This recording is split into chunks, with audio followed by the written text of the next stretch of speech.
आपको आज मैं कलाकंद की बहुत ही प्यारी स्टोरी सुनाने जा रहा हूँ।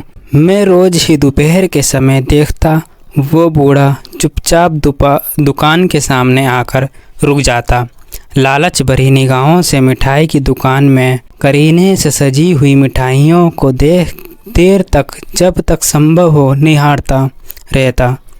उसके पहनावे और व्यवहार में मेल नहीं था, मतलब रहन सहन से वो ठीक ठाक घर का लगता था। संकोच वश में ना तो उसे कुछ कह पाता था, ना ही उसे दुकान से जाने को कह पाता था। ऐसा तकरीबन महीने भर से चल रहा था।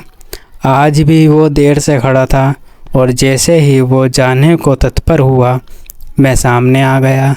अचानक मुझे सामने पाकर वो हड़बड़ा गया और जल्दी जल्दी दुकान से जाना चाहा, लेकिन मैंने उसे रोक लिया और दुकान के अंदर ले आया और एक बेंच पर अपने सामने बिठा लिया। अरे अरे बेटा, मुझे कुछ नहीं चाहिए, उसने ऐसा कहा। मुझे जाना है, उसने कुछ शर्मिंदगी के साथ सिर नीचे झुकाकर कहा। मैंने एक गिलास पानी मंगाकर दिया और कहा, मैं जानता हूँ आपको कुछ न कुछ तो चाहिए, पर आप संकोचवश नहीं कह पाते। आप निसंकोच कहिए, क्या बात है।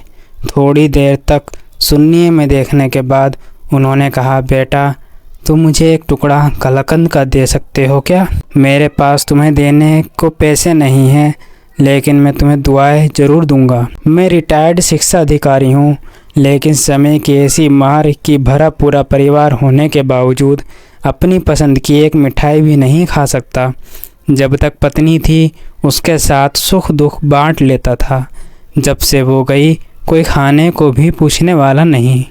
बैंक में पेंशन आती है, वो भी मेरे पास तक नहीं आ पाती।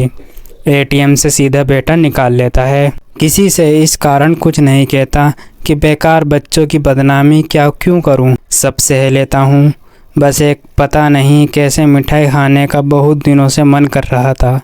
मैंने कहा कुछ नहीं, बस उठा और प्लेट में एक टुकड़ा कलाकंद लाकर उनके सामने रख दिया और उन्हें चुपचाप खाते देखता रहा। ये कहानी एक हमारे ही देश की है और ये कोई कहानी नहीं, ये रियल है।